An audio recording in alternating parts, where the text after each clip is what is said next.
Tanti gli aspetti sulla figura di Pirandello oggi in questa conferenza stampa, voi vi siete attivati appunto per queste tante manifestazioni, su quali aspetti nuovi metterete il flash sulla figura di Pirandello? Sì, un programma abbastanza ampio e diversificato che appunto approfondisce alcuni aspetti.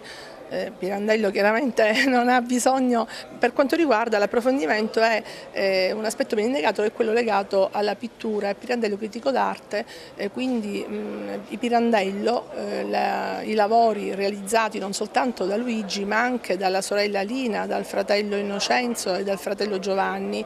quindi una prima mostra sarà la risistemazione alla casa natale dei dipinti che sono stati acquistati dalla regione e dalla nipote di Luigi Pirandello 4 o 5 anni addietro, e quindi una risistemazione con apparati critici didascalici e didattici appunto, e poi la mostra di novembre in collaborazione con la FAM Gallery di Agrigento, dove saranno esposte opere di collezioni pubbliche e private, quindi una grande mostra non soltanto di Luigi Fausto e Lina ma anche di tutti gli artisti che ruotano attorno a loro, quindi o per motivi di amicizia o perché indagati diciamo da un punto di vista critico da Luigi, la scuola romana, quindi di cui appunto Fausto fa parte.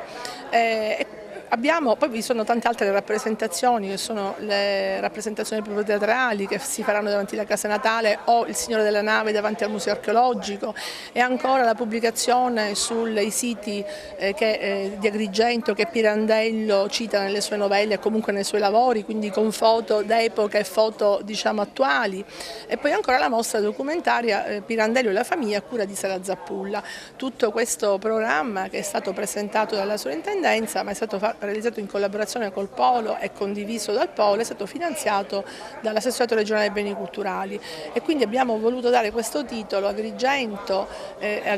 Pirandello tra biografia, produzione letteraria e arti visive, per un poco mettere in evidenza che saranno diciamo toccati tutti gli aspetti. Voi partecipate a queste tante iniziative, poi il Presidente Mattarella verrà a visitare la casa natale, insomma voi siete diciamo i padroni di casa e lo accoglierete sicuramente nella maniera migliore. Beh, abbiamo fatto del nostro meglio e ancora continueremo in attesa del 6 luglio per accogliere degnamente il Presidente della Repubblica. Giorno 28,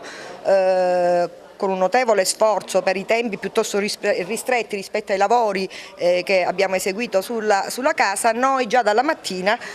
apriremo la casa al pubblico, che sarà accolto da una performance dell'attore Bruno Crucitti. Racconterà sinteticamente, leggerà le novelle di Pirandello. Questa performance avrà la durata,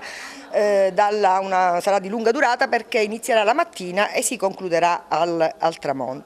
La commemorazione ufficiale sarà il pomeriggio, e quindi con la inaugurazione del nuovo riallestimento della quadreria che era esposta al piano terra, di cui curata scientificamente dalla dottoressa Costantino, e al primo piano abbiamo inteso dedicare a Pirandello un discorso narrativo, cioè il nostro intento era quello di dare al pubblico una narrazione tematica dell'opera letteraria di Luigi Pirandello.